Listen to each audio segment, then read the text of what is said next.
Новости сегодня. Еще дурачила пришел. Вот он. Идем, дурачила. Вот он. Вот он. Он самый дурацкий человек. Дай заново. Он самый дурацкий. Он популярный, тот самый. Говори. Или Макс его зовут. Дай. Помоги, говорю.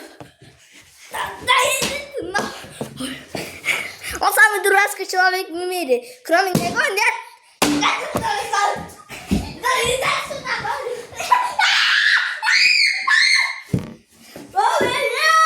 Он дурацкий человек, заломал меня уже. Зачем новость показывает? Сидят перед дедом. Дурацкий человек. Он самый дурацкий человек в мире.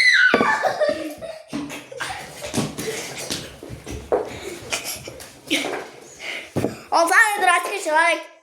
Пока завтра будет новость еще.